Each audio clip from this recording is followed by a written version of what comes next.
안녕하세요. 옛 이야기입니다. 옛 이야기의 사연을 여러분들에게 읽어드릴 DJ 유진입니다. 구독과 좋아요는 채널 운영에 큰 힘이 됩니다.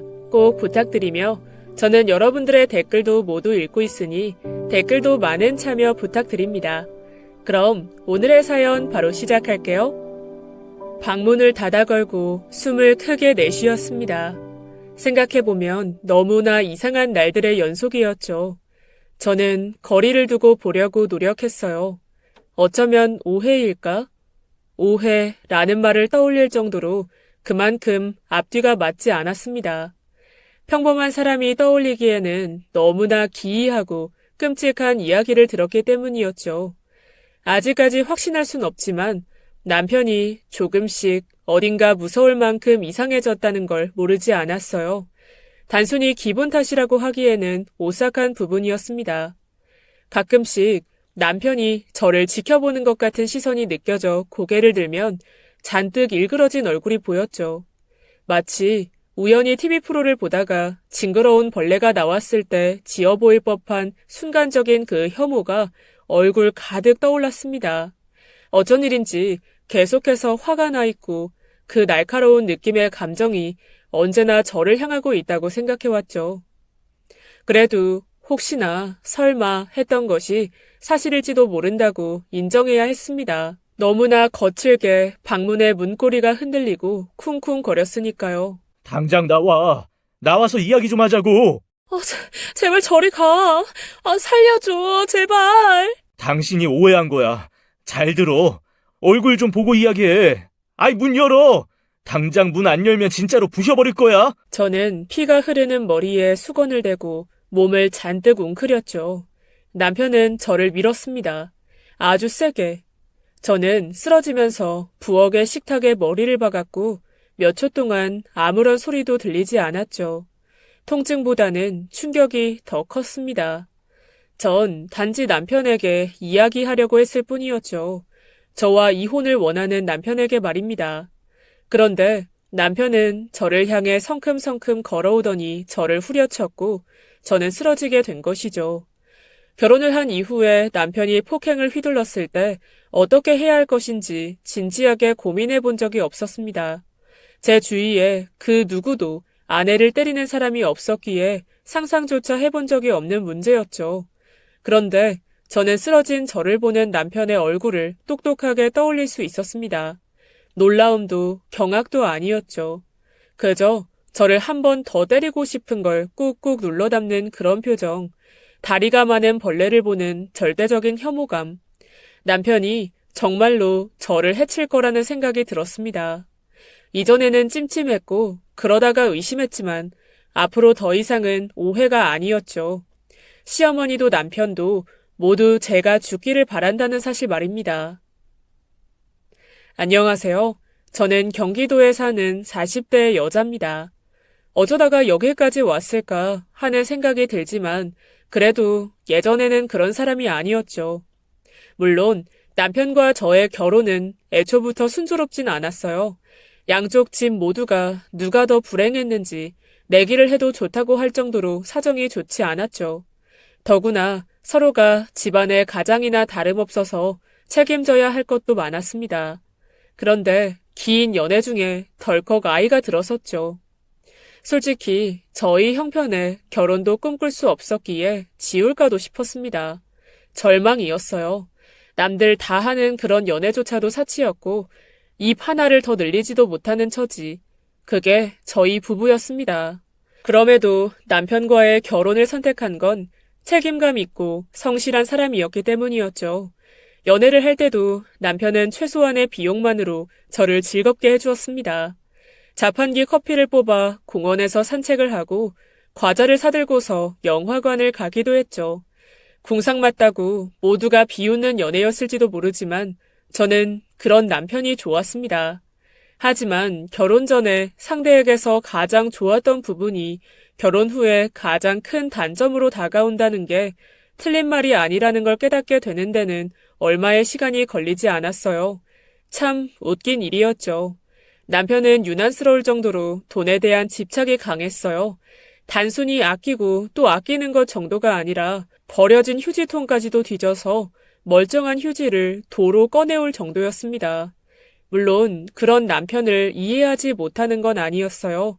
숨 좀 돌릴만 하면 양쪽 집에서는 돈이 필요한 사고가 생겼기 때문이었습니다. 병원비, 월세, 치과, 자동차 수리비, 관리비, 자동차 바퀴 교환, 집수리. 마치 무작위로 구멍에서 튀어나오는 두더지 게임 같았죠. 고무망치를 들고 계속 긴장감을 유지한 채 다른 부분이 있다면 영원히 끝나지 않는 게임이었다는 겁니다. 그렇다고 늘 불행하기만 한 것은 아니었어요. 저도 남편도 악착같이 일을 했고 결혼 5년 차에 접어들면서 서서히 빛이 보인다는 느낌이 들었기 때문입니다. 난생 처음 장기 저축이라는 걸 계획하고 내 집 마련을 목전에 두고 있었죠. 그런데 모든 일은 한순간에 일어났습니다. 남편이 실직하고 말았죠. 처음에는 금방 다시 일자리를 구할 거라고 생각했고 남편은 이제까지 늘 꿈꿨던 일을 할 수 있다는 희망을 불어넣었습니다.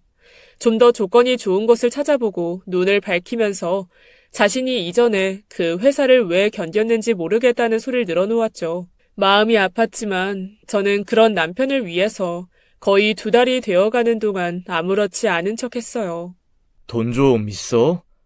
어머니 병원 가야 해. 그래. 당신 정말 괜찮은 거지?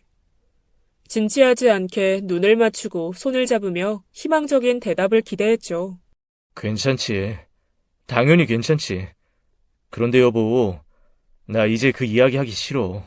어느 순간부터 남편의 눈은 초점이 흐려져 있었습니다. 퇴근을 해보면 거실에 축 늘어져서 TV를 켜고 부채질을 하고 있었죠. 테이블 위에 쌓여있는 쓰레기와 식탁 위의 음식물들은 그대로 방치되어 있었고요. 남편의 말수는 점점 적어졌습니다. 이력서가 통과가 되긴 했는지 물어보는 것 자체가 굉장히 무례하다는 듯이 인상을 찌푸렸죠. 그런데 얼마 안 가 저까지 해고되고 말았습니다.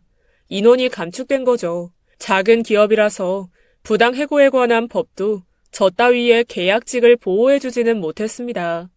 2명의 실직자와 어린 딸아이, 저희는 그간에 벌어둔 돈으로 생활하게 되었죠. 유치원비도 아끼기 위해서 아이와 함께 집에 있어야 했습니다. 불을 왜 켜? 치약을 얼마나 쓰는 거야? 빨래를 왜 이렇게 많이 돌려? 수건은 2번 정도는 쓰라니까. 남편의 돈과 절약에 대한 집착은 더욱 심해졌고 저는 잔소리에서 벗어나기 위해 마트에서 아르바이트를 시작했죠. 돈을 모으는 족족 치료비다, 수술비다, 생활비로 다 빠져나갔습니다. 이에 눈치가 보였는지 남편도 야간에 대리운전을 하기 시작했죠. 그래도 잠깐만 이렇겠지 했지만 그게 반년이 갔습니다. 저기, 어느 날과 다르지 않은 날 남편이 입을 열었죠. 딱딱하게 굳은 그 사람의 표정을 보고 가벼운 문제가 아니라는 걸 깨달았습니다. 우리 아빠가 암에 걸렸어. 4기래. 간이랑 뼈까지 퍼졌어. 상태가 생각보다 심각해. 남편은 얼굴을 양손으로 감싸고는 울기 시작했고 저는 위로하기 위해서 안아주었죠. 엄마 혼자 감당하실 수 없어. 다리도 불편한 사람이. 그래, 그거야 그렇지. 하지만 방법이 없잖아. 제발 그런 식으로 말하지 마. 방법이 없다니. 그럼 간병인이나. 우리 둘 다 실직했어. 항암 치료를 해야 될 거고 돈은 더 들겠지. 마지막을 준비해야 할 수도 있고. 그렇구나. 그럼 당신은 어떻게 하고 싶은 건지 말해줄래? 시골로 내려가야 할 것 같아. 아버지 병간호도 돕고. 다행히 우리 둘 다 직업도 없고 여기 있을 이유도 없잖아. 우리? 나도 가야 한다고? 남편의 얼굴 근육이 작게 떨리는 게 보였습니다. 제 대답이 만족스럽지 않았던 거죠. 터져 나오려는 분노를 누르는 게 경직된 턱 근육으로 보였어요. 마땅히 해야 할 일인 거야. 마땅하다는 건 거절의 여부나 제 개인적인 감정이 실리지 않는 결정이었죠. 하지만 따르지 않을 수는 없었습니다. 너무나 빨리 논의 없이 내려진 결정으로 저는 시댁에 있는 시골로 가게 됐죠. 정신을 차려보니 좁은 집 안으로 저희 짐들이 꾹꾹 밀려드는 게 보였습니다. 침대는 결국 두고 올 수밖에 없었어요. 오래된 소파는 안으로 들어가지 않아서 마당 구석에 방치해야 했죠. 짐을 옮기면서 서서히 현실이라는 게 인지됐습니다. 머리가 깨질 것처럼 아파서 몇 번이나 휘청거렸어요. 남편이 괜찮은지 물었지만 진심은 아니었죠.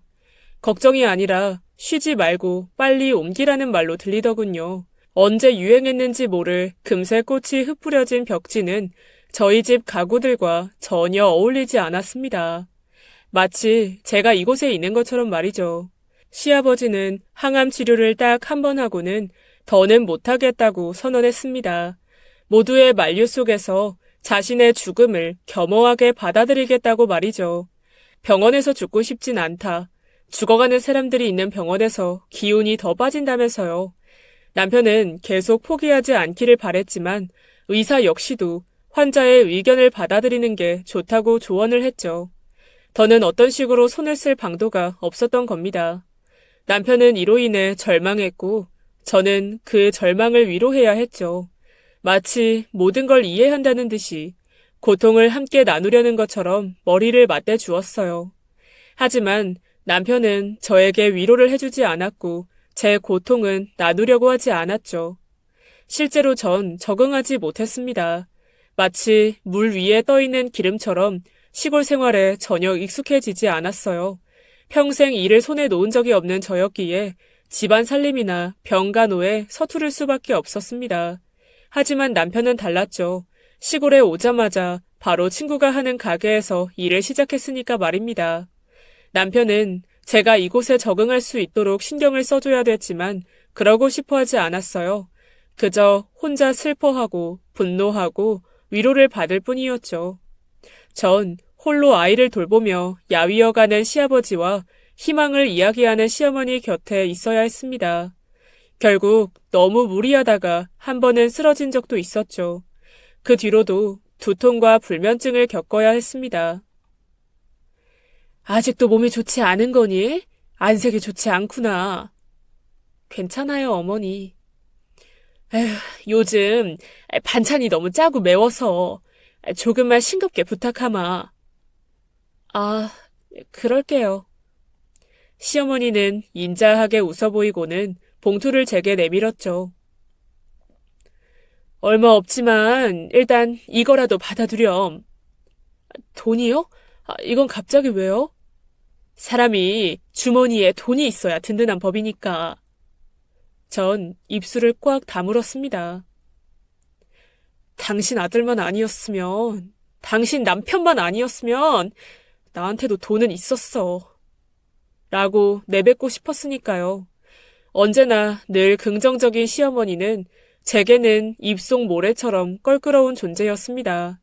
잘할 수 있어, 이겨낼 수 있어 라고 하며 쭈그러진 풍선에 희망을 불어넣는 걸 보면 저는 스스로가 악녀처럼 느껴졌죠. 문제는 그뿐이 아니라는 겁니다. 분명 예전부터 좋은 사람이라고 생각했지만 함께 살다 보니 오묘하게 달랐어요. 제가 돌아서면 시어머니는 본래 가지고 있던 표정이 나왔습니다. 유리문에 투영된 시어머니의 얼굴 위에 떠오른 건 경멸이었어요. 제가 돈봉투를 들고 방을 빠져나오려고 돌았을 때 괜히 저런 게 들어와서 집안에 화가 끊이질 않으니 하고 중얼거리는 소리가 똑똑히 들렸습니다. 어머니, 지금 저한테 뭐라고 하셨어요? 무슨 말이니? 아무 말도 안 했는데? 항상 이런 식이었죠. 모든 게 제 착각으로 비롯되었다고 사람을 몰곤 했어요. 순진무구한 얼굴로 도대체 넌 나를 뭘로 보고 그런 이야기를 하는 거냐고 되묻곤 했습니다. 이러니 제가 미치지 않을 수가 없었죠. 가슴 안쪽을 큰 돌로 짓누르는 느낌이 들었어요. 시골로 내려와서 알게 된 것은 시어머니도 시아버지도 저를 싫어한다는 것이었습니다. 그리고 동네 주민들도 크게 다르지 않았죠. 제가 지나갈 때마다 수군거렸습니다. 그리고 제가 돌아서면 모두 딴청을 피우고 하늘을 올려다보고는 제 눈치를 슬금슬금 봤죠. 도대체 무슨 이야기를 하는 걸까? 한 번은 기척을 숨기고 몰래 들었습니다. 그러고 보면 저 집 아들은 참 효자야. 그치? 근데 며느리 좀 그래. 애가 뭐랄까? 어둡다고 할까? 맞네, 맞아. 어두침침해가지고. 이래서 집에 여자를 잘 들여야 된다는 거야. 저런 여자가 오니까 집에 안 좋은 일이 터지지. 왜? 저 집에 또 무슨 일이 있대? 시아버지는 암 걸렸지. 남편은 멀쩡하게 직장 다니다가 잘리고. 에이, 그게 무슨 며느리 탓이야. 탓은 아니지. 근데 하는 꼴을 보라고. 시어머니가 며느리 시집살이를 하고 있으니. 그건 그렇네. 집안일은 손 하나 까딱 안 하고 톡 하면 아프다고 하고 저번에는 신경질도 내고 어디 여자 목소리가 담장을 넘어? 나도 저런 며느리 볼까봐 무섭네. 자긴 딸만 셋이면서 무슨 며느리를 봐. 지금이라도 늦진 않았다고 봐. 어머, 주책이야? 아주머니들의 깔깔거리는 웃음소리를 뒤로하고 저는 천천히 그곳을 빠져나왔어요. 동네에서 왜 그런 소문이 퍼지는 건지 이해를 할 수가 없었죠. 전 이런 문제들을 남편에게도 상의해봤어요. 시어머니의 변화, 동네 사람들의 불쾌한 행동까지 말이죠. 하지만 남편은 정말로 남의 편이었습니다. 확실히 이전과는 다른 모습이었죠. 남편은 저도 모르게 변해버렸어요. 당신, 그거 병 아니면 이간질이야. 알아? 지금 내 말을 못 믿어? 내가 들었다고. 동네 사람들은 그렇다고 쳐. 원래 남의 말 전하기 좋아하니까. 근데 어머니가 그랬다는 걸 나한테 믿으라는 거야? 어머니가? 당신 어머니는 사람 아니야? 그냥 감정이 안 좋은 거고 상황이 이러니까 책임질 사람이 필요할 수도 있었겠지. 아니, 아무리 그래도 어머니가 당신한테 그렇게 했다는 건 못 믿어. 내가 직접 봐야 믿을 수 있겠어. 그리고 요즘 당신이 하는 행동 내가 신뢰할 수 없는 이유야. 정말 요즘 왜 그래? 당신답지 않게. 당신이야말로 이전엔 이러지 않았어. 지금 너무 내가 변했다고? 지금 너무 뭐? 언성 높이지 마. 당신 너무 예민해졌어. 누구한테 변했다고 하기 전에 자신을 먼저 돌아봐. 아버지도 잘 돌봐드리고. 좀 제발, 나도 힘들어. 남편은 그날 이후에 완전히 귀를 닫아버렸습니다. 오직 자신의 감정에 빠져서 저도 아이도 똑바로 마주하려고 하지 않았죠. 무책임한 사람이었어요. 저는 절망에 빠질 수밖에 없었습니다. 전 하루도 맘 편하게 쉬지 못했어요. 이불 빨래를 하고 아이를 돌보고 병원을 가고 밥을 차리고 한숨 돌리려고 하면 시어머니는 저 보란 듯이 한쪽 다리를 절뚝거리며 밭일을 나가셨죠. 전 마지못해서 뒤를 따라야 했습니다. 저와 시어머니가 지나가면 동네 사람들은 저를 보며 손가락질을 했어요. 시어머니에게 밭일까지 시키는 못된 며느리라고 했죠. 어머니, 제가 그냥 혼자 할게요. 들어가세요. 너 대체 왜 그래? 그냥 좀 내버려둬라. 늘 해오던 걸 새삼스럽게 왜 그래? 어머니야말로 왜 그러세요? 제가 욕먹어요. 그러니까. 욕? 누가 널 욕한다는 거야? 어머니도 아시잖아요. 동네 주민들이 저 안 좋게 봐요. 쓸데없이 남의 말에 귀 기울이지 마라. 애초에 네가 너무 예민한 거 아니니? 동네 옆에 애들이 그냥 한 소리 가지고. 제가 예민하다고요? 아니 얼마나 심한 말을 하는데요. 으유, 이 노망난 할망구들이. 신경 쓰지 마라. 원래 남말하게 좋아하는 양반들이니까. 그리고 네가 좀 살갑게 굴면 풀릴 거야. 그러니까 어머니가 도와주셔야죠. 저 혼자 애써도 소용없어요. 다리 아픈 시어머니 일 시킨다고 방금도 이야기 들었다니까요. 뭐? 그런 소리를 짓거렸어? 내가 이것들을 그냥 누구니? 너한테 그런 소리 떠든 인간이. 소매를 걷는 시어머니의 모습을 보고 전 눈을 꾹 감고 말았어요. 왜냐면 시어머니도 그 소리를 들었으니까 말입니다. 누가 말했는지 모르지 않으면서 겉으로 뻔뻔하게 연기하는 걸 보니 역겹기까지 했어요. 저를 대놓고 싫어하는 사람들보다 시어머니가 더 무서웠죠. 저도 힘들어요, 어머니. 그니까 그냥 집에 편안하게 계세요, 제발. 혹시 저 못된 며느리 만드시려고 일부러 그러시는 건가요? 너 지금 말 다 했니? 내가 일부러 그런다고? 죄송해요. 말이 헛나갔어요. 밭에는 나 혼자 갈 테니까 넌 그냥 남아 있어라. 네, 저녁 준비해 둘게요. 저는 앞서 빠르게 걸어가는 시어머니를 향해 고개를 푹 숙였습니다. 귀는 밝아가지고 또 그런 말은 잘 듣지. 시어머니의 중얼거리는 소리를 들은 저는 귀를 의심했죠. 뱃속이 뒤틀리는 기분이었습니다. 너무 서러워서 눈물이 터져 나왔죠. 도대체 왜 저렇게까지 저를 미워하는 건지 이해할 수 없었어요. 그런데 돌아오는 길에 정확한 이유를 알 수 있었습니다. 그것도 저를 미워하는 동네 주민들에게서 말이죠. 그들은 저의 마음은 아랑곳하지 않고 남편이 결혼할 뻔한 여자에 대해서 떠들었습니다. 바로 제 앞에서 그 여자가 얼마나 좋은 사람이었는지 늘어났죠. 결혼 직전까지 갔지만 돌연 헤어졌는데 최근에 그 여자가 다시 동네에 돌아왔다고 했습니다. 동네 사람들은 다 그 둘이 결혼할 줄 알았지. 그래, 남자들의 첫사랑, 그 대단한 사랑, 기가 막혀 아주. 우리 남편은 아직도 영자인가 숙자인가 사진을 가지고 있더라니까. 그걸 내비뒀어? 확 불을 질러버려야지. 처녀 땐 그랬지. 근데 지금은 확 찾아서 떠나버렸으면 좋겠어.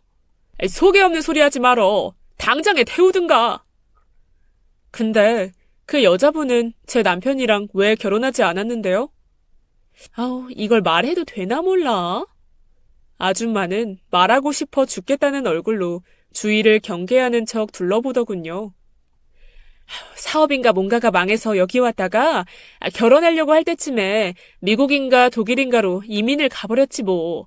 결혼은 물 건너 갔지. 맞아. 원래는 자리 잡으면 여자는 내려오기로 했는데 거기서 다시 일이 잘 풀렸는지 그쪽 집에서는 반대하기 시작했고. 아, 그렇구나. 그 여자를 안신혜가 얼마나 좋아했어? 딸이나 다름없었지. 그래도 인연이 아닌 거야. 결혼할 사람이 아니었던 거지. 너무 신경을 쓰지 마. 첫사랑 그런 거는 다 하나씩 마음에 품는 거지. 그래도 동네로 다시 돌아왔다는 건 좀 찜찜하니까 남편 관리 잘하고. 그래, 이럴 때 싸우거나 하면 엇나가니까. 알았지? 우린 홍이 엄마가 걱정돼서 말한 거야. 알지? 네, 걱정하지 마세요. 걱정을 가장한 끈적거리는 호기심이 두 눈 위에 떠 있었습니다. 조용한 동네에서 이 이야기는 술안주로도 밥 반찬으로도 오르겠다는 걸 모르지 않았죠. 그리고 시어머니 역시 이 소식을 이미 알고 있으리라 어렵지 않게 짐작할 수 있었습니다. 딸처럼 예뻐했던 그 여자와 무뚝뚝한 저를 비교하면서 속이 뒤집어졌겠죠. 그 여자는 저보다 어리고 예쁘고 싹싹하면서 집에 돈도 많았으니까 말입니다. 하지만 그거보다 더 걱정되는 건 저의 남편이었어요. 그리고 그 예상은 정확하게 맞아떨어졌습니다. 집 구해줄 테니까 당장 올라가. 왜? 내가 왜 그래야 되는데? 오늘 어머니가 동네 주민들이랑 싸웠어. 그것도 당신 때문에. 대체 무슨 말을 한 거야? 내 평생 어머니가 다른 사람한테 언성을 높이는 것도 본 적이 없는데 대체 무슨 말을 했냐고. 뭐? 그게 나 때문이라고? 확신할 수 있어? 그게 무슨 소리야. 알아듣게 설명을 해. 일부러 그러신 거 아니냐는 말이야. 우리가 이렇게 싸우게 되는 걸 바라시는 거 아니냐고. 지금 나만 이해를 못하는 거냐? 동네 사람들이 내 욕할 때마다 어머니 옆에 계셨어. 근데 모르는 척 하셨고. 그래서 내가 직접 말했어. 근데 갑자기 뒤늦게 싸운다고? 앞뒤가 맞다고 생각해? 어머니 나이도 있고 진짜 못 들었을 수도 있지. 척? 넌 이해력이 없어? 뭐든 당신이 생각한 게 옳아? 그리고 만약 당신 말이 맞으면 엄마가 미친 사람이란 뜻이야? 자식 부부 사이 갈라놓으려고 일부러 싸움까지 할 정도로? 원래 가까이 있으면 더 못 봐. 적당히 떨어져서 봐야 알지. 당신 요즘 너무 예민해졌어. 그러니까 아이 데리고 일단 올라가. 올라가서 마음 좀 추스르고. 왜? 그 첫사랑인지 뭔지 만나려고 하는데 내가 방해되는 거야? 순간 남편의 얼굴에 핏기가 가셨죠. 전곡을 찌른 듯 했습니다. 그걸 어떻게 알았어? 결혼까지 갈 뻔했던 여자. 그 여자 이야기 들었어. 근데 그런 거 아니야. 궁금하지도 않고. 난 그냥 당신이 너무 적응도 못하고 힘들어하니까. 전 어이가 없어서 씁쓸하게 웃었어요. 왜 하필이면 지금이야? 내가 한 달 전에도, 2달 전에도 적응 못했어. 힘들었어. 그런데 왜 이제 와서 올라가라고 해?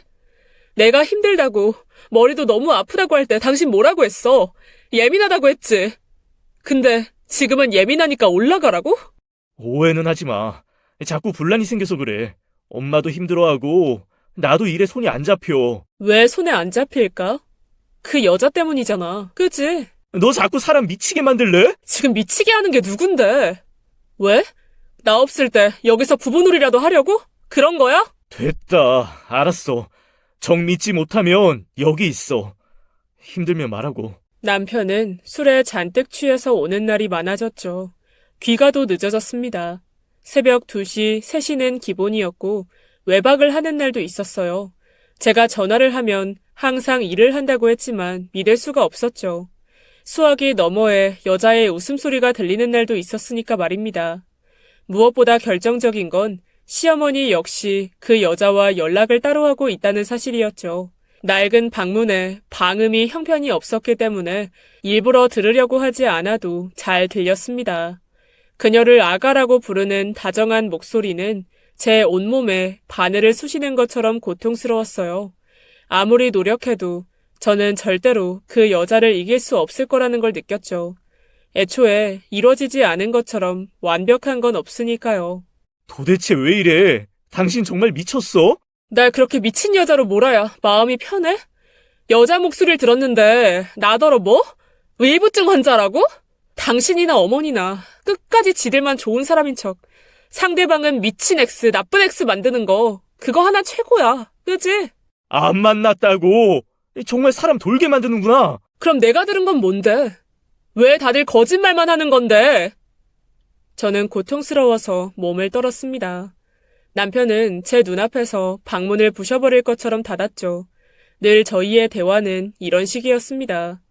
마루에서 시어머니와 남편은 저를 험담하고 저를 내쫓을 궁리를 했죠. 저는 소리를 죽여 울어야 했습니다. 처음에는 저를 다시 위로 올려보내려고 했지만 그 정도는 날이 갈수록 도를 지나치고 있었죠. 둘이 병원에 쳐넣자는 이야기까지 하는 걸 똑똑히 들었습니다. 충격적이었죠. 아등바등 살아온 대가가 결국 남편과 시댁 모두에게 버림받는 거였다니 하루에도 수십 번씩 이혼이라는 단어가 머리에 둥둥 떠다녔어요. 이성적인 사람이라면 누구나 그렇겠죠.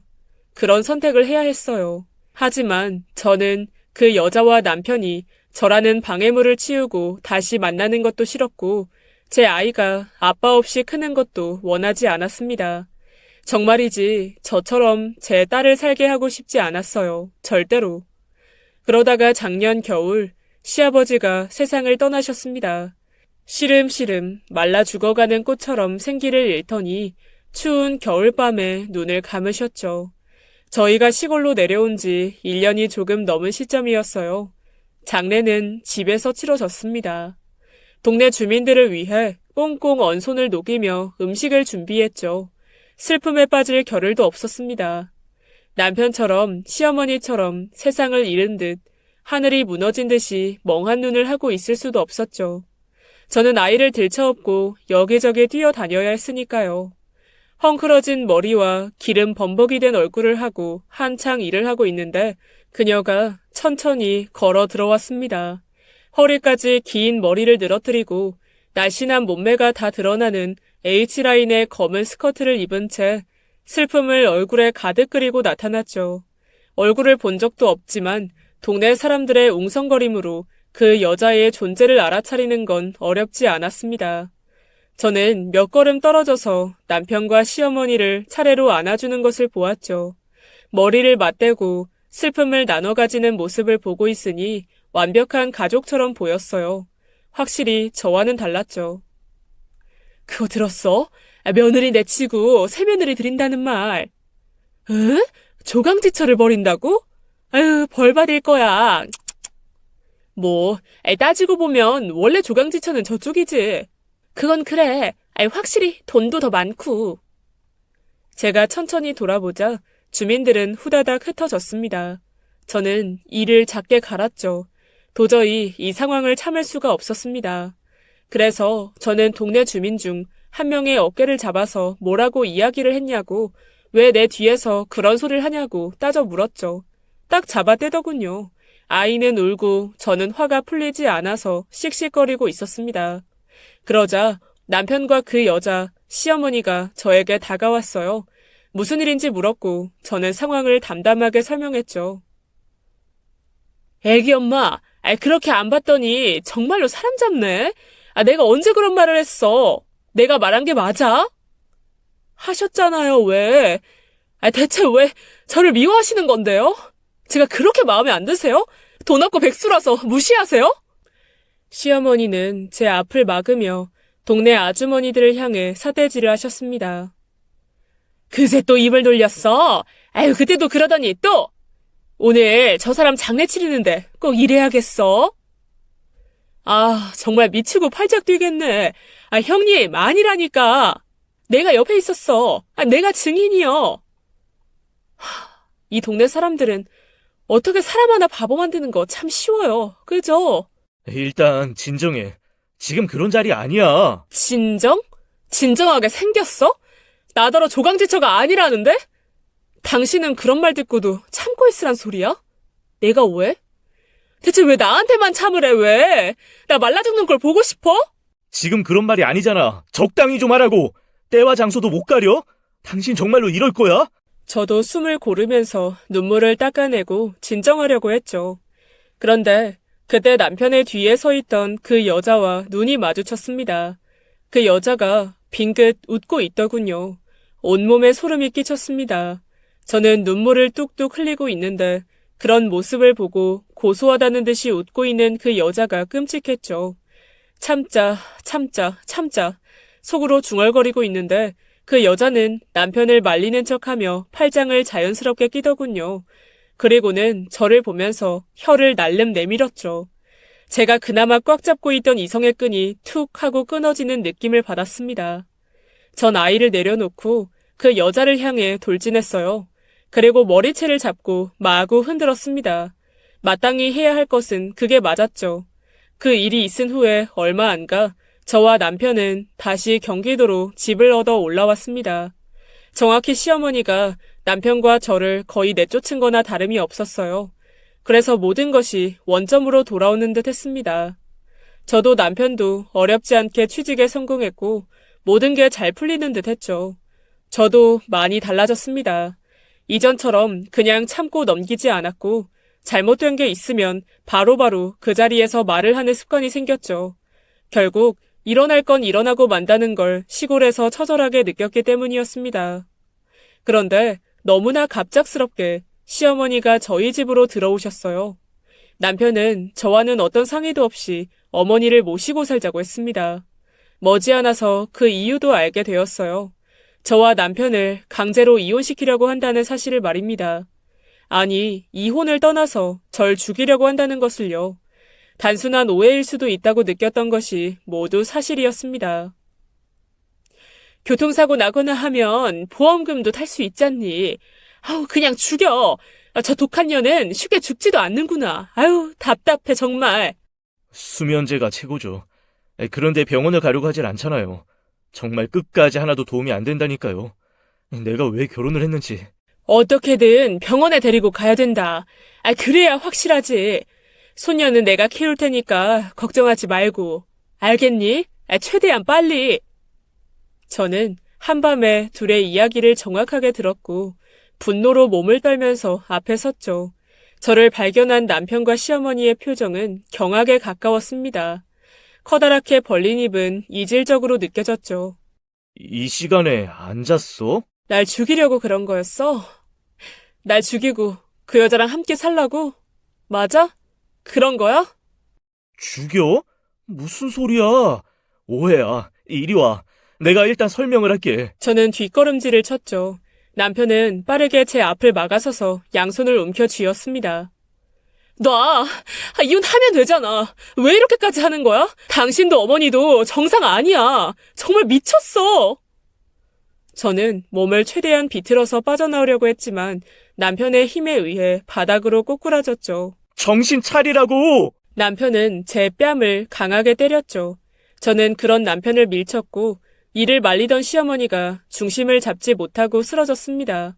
남편은 이를 보고 제 멱살을 잡고 들어 올렸다가 저를 거칠게 바닥으로 던졌죠. 그런데 부엌의 식탁에 뒷머리를 박으면서 몇 초간 정신을 잃었습니다. 눈을 떴을 땐 남편은 저를 결박하려고 하고 있었고 전 그런 남편을 피해서 안방으로 들어가 문을 걸어 닫았죠. 심장이 펄떡거리며 정신이 아득해졌습니다. 아무리 여자한테 미쳤어도 아무리 제가 싫어졌다고 해도 아내를 죽이려는 남편은 정상이 아니었어요. 그러다가 전 하나의 결론에 도달했습니다. 돈에 미친 남자라는 사실을 말이죠. 제가 죽으면 나올 보험금 때문에 이혼을 하지 않았던 거였습니다. 문은 한동안 쿵쿵거리더니 잠잠해졌고 나중에는 문이 뜯겨져 나갔죠. 그런데 문을 뜯어낸 남편 뒤에 경찰들이 있었어요. 살려주세요.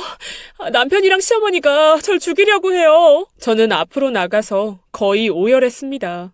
내가 신고했어. 우리 병원 가자, 여보. 어? 수면제 먹여서 날 죽이려고? 날 죽일 거잖아. 이혼해준다고 하면 되잖아. 그니까 제발 살려줘. 저는 싹싹 빌면서 경찰에게도 도움의 눈길을 보냈죠. 알았으니까 제발 병원 좀 가자. 어? 그럼 그때 이야기하자. 경찰들 있으니까 괜찮잖아. 그러니까 한 번만 가자. 경찰을 대동하고 저는 병원으로 가서 각종 검사를 받았어요. 그리고 검사 결과 저는 조현병이었습니다. 즉, 정신분열증이었죠.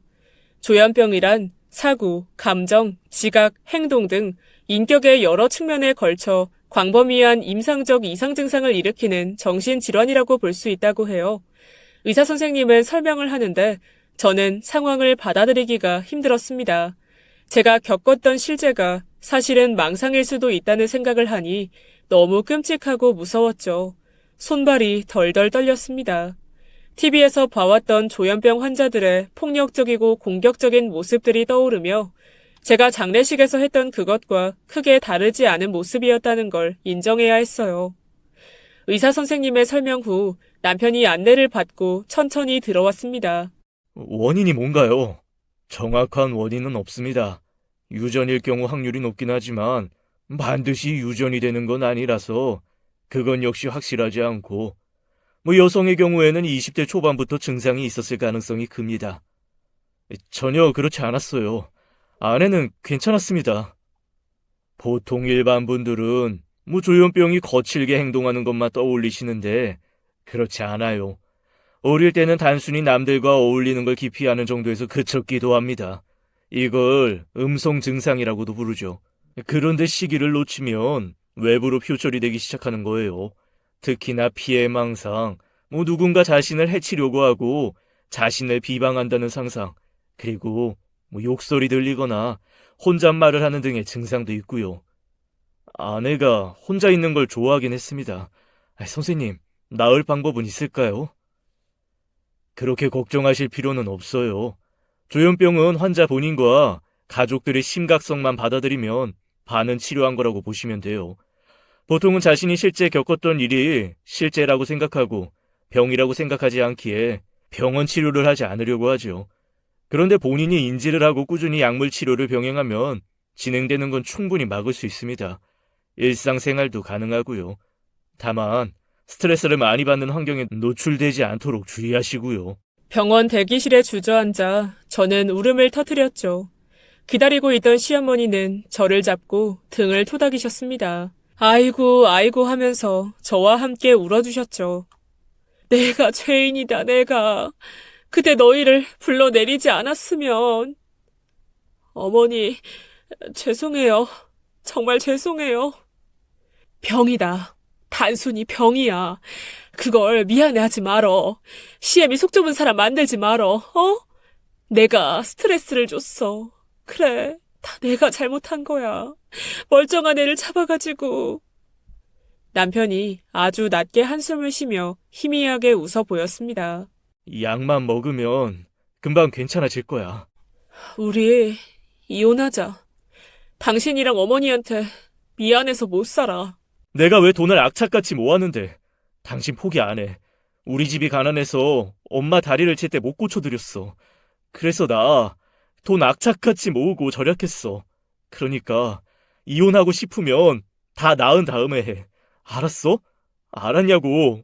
저는 남편과 시어머니의 도움을 받아 병원 치료에 전념했습니다.